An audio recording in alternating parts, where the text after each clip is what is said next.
जय हिंद फ्रेंड्स, आज का टॉपिक है सेफ्टी ऑफ यूपीएस। पिछले वीडियो में हमने यूपीएस के बारे में समझा हुआ है कि यूपीएस होता क्या है, कैसे काम करता है, कौन कौन सी उसकी मेन पार्ट्स लगा होता है, वर्किंग प्रिंसिपल क्या है। आज समझते हैं सेफ्टी ऑफ यूपीएस। यूपीएस का सेफ्टी क्या है। यूपीएस का जो मेन सेफ्टी है वो है ओवरलोड, मतलब यूपीएस पे ओवरलोड नहीं होना चाहिए। कभी भी यूपीएस पे 80% से लोड ज़्यादा नहीं डालना चाहिए। यूपीएस जो है 100% आइडियल कभी नहीं होता है, ठीक है। और आपको सेफ रखने के लिए 80% से नीचे ही लोड डालते हैं। ओवरलोड से ज़्यादा लोड अगर आप सिस्टम पर डालते हैं तो उस पर सबसे ज़्यादा इम्पैक्ट पड़ता है बैटरी पे, उसके बाद में पड़ता है सिस्टम पे। सिस्टम डैमेज होने की चांसेस बढ़ जाती है। इसलिए हम हज़ार से और फायर फाइटिंग से बचने के लिए, रिस्क डैमेज होने से, यूपीएस डैमेज होने से बचने के लिए यूपीएस पे 80% से लोड ज़्यादा नहीं बढ़ाते हैं। दूसरा आता है बैटरी सेफ्टी। बैटरी सेफ्टी का मतलब क्या हुआ कि बैटरी बैंक जहाँ लगा हुआ है वहाँ जो रैक है वो अर्थिंग होना चाहिए, बैटरी हीट नहीं होना चाहिए, एयर सर्कुलेशन बना होना चाहिए, ठीक है। वहाँ हाइड्रोजन सेंसर लगा होना चाहिए हाइड्रोजन लेवल को मेंटेन करने के लिए। जैसे ही हाइड्रोजन लेवल हमारा बढ़ता है, हाइड्रोजन सेंसर क्या करता है, एग्जॉस्ट फैन को ऑन कर देता है, जिससे क्या होता है बैटरी बैंक एरिया में हाइड्रोजन लेवल कम हो जाता है, मतलब मेंटेन रहता है। और उसके बाद में एयर सर्कुलेशन बना होना चाहिए। बैटरी ज़्यादा हीट नहीं होना चाहिए, उसकी टर्मिनल टाइट होना चाहिए, क्लीन होना चाहिए।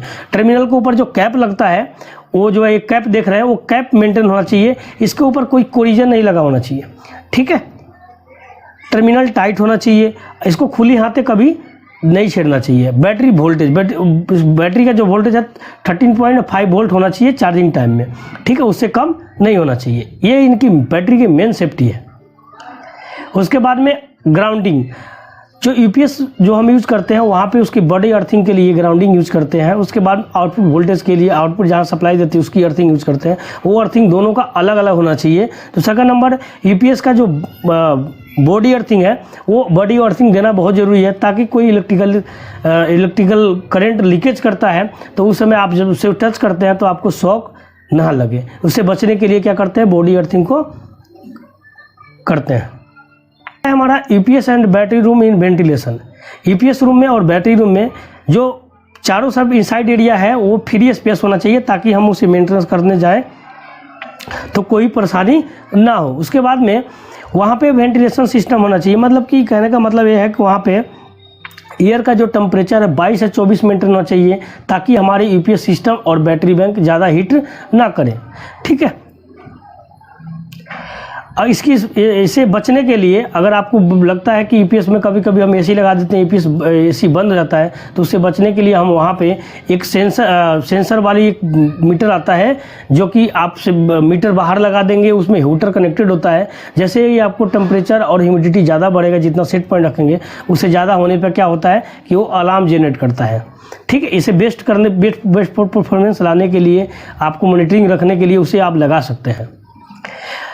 पांचवा होता है इनपुट सप्लाई, मतलब जो हमारी यूपीएस को जो हम सप्लाई दे रहे हैं वो मेंटेन होना चाहिए। मतलब इनपुट सप्लाई में बाईपास सप्लाई, ठीक है, और मेन सप्लाई, ये दोनों सप्लाई मेंटेन होना चाहिए। जैसे यहाँ पे देख रहे हैं कि यूटिलिटी से और डीजी से एटीएस पर 2 सोर्स दिया गया है, और दोनों सोर्स से एटीएस कनेक्ट है और उसके से यूपीएस कनेक्ट है। तो यूपीएस को 2 सोर्स मिल रहा है, ठीक है। वो कैसे, जैसे यूटिलिटी का डाउन हो गया तो जनरेटर का सप्लाई पे चेंज ओवर हो जाएगा, और जनरेटर का डाउन होगा तो यूटिलिटी पे चेंज ओवर हो जाएगा। उसके बाद समझते हैं यूपीएस पे ओवर वोल्टेज, अंडर वोल्टेज। ये भी एक मेन सेफ्टी है, जो कि शॉर्ट सर्किट होता है तो वहाँ पे ओवर वोल्टेज हो जाता है, अंडर वोल्टेज होता है, उसे बचने के लिए। अगर हमारी इनपुट सप्लाई ओवर वोल्टेज होता है, अंडर वोल्टेज होता है, उससे भी हमारी सिस्टम क्या होता है कि सप्लाई इनपुट लेना बंद कर देता है, ठीक है। ओवर वोल्टेज रिले लगा होता है और under voltage relay already UPS में इंक्लूड होता है, ठीक है।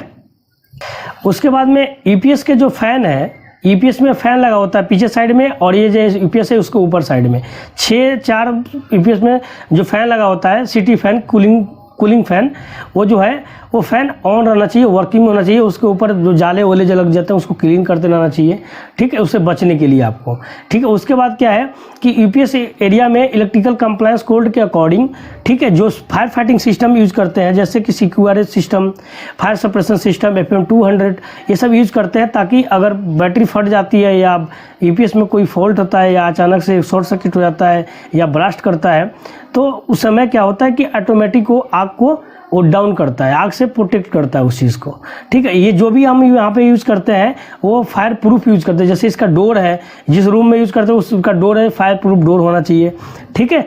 वहाँ पे स्मोक डिटेक्टर यूज़ करना चाहिए ताकि हमारा कोई भी धुआं या कोई भी हाइड्रोजन लेवल ज़्यादा बढ़ जाता है या कोई स्मेल आता है तो उससे आपको क्या होता है कि सेंस करके बता देगा कि यहाँ पे फायरिंग का रिस्क बढ़ जा रहा है। सीक्वेंस, ईपीएस का जो फेज सीक्वेंस होता है, फेज सीक्वेंस करेक्टर जो पैनल होता है लगा होता है। और आजकल क्या है जितने भी ईपीएस आ रहे हैं उसमें फेज सीक्वेंस करेक्टर इंक्लूड आते हैं। वो क्या होता है फेज सीक्वेंस RYB फेज जो हमारे पीछे से सप्लाई यूटिलिटी से आ रहा है, अगर YRB आने लगे तो वो फेज सीक्वेंस रिवर्स सिस्टम होता है। उस समय जो हमारे ईपीएस है वो बाईपास मोड पे वर्किंग करने लगता है। अगर बाईपास वाले भी फेज सीक्वेंस रिवर्स हो गया तो वो बैटरी मोड में काम करेगा, आपको पता भी नहीं चलेगा, उस समय तक ये बैटरी इसकी डाउन हो जाएगी। इससे बचने के लिए फेज सीक्वेंस करेक्टर पैनल को यूज़ करना चाहिए ताकि हम कोई इशू होता है तो वहीं से हम क्या क्या फेज सीक्वेंस को यूज कर सके। उसमें रिले लगा होता है, फेज सीक्वेंस का क्या होता है करेक्टर का रिले लगा होता है। बैटरी रूम और ईपीएस रूम में WLD लगाना चाहिए ताकि कहीं से वाटर लीकेज या वाटर छिपे जाता है तो उससे आपको प्रोटेक्शन मिले, ठीक है। वो मॉनिटरिंग आप नहीं भी कर पाए तब भी आपको अलार्म जनरेट करेगा।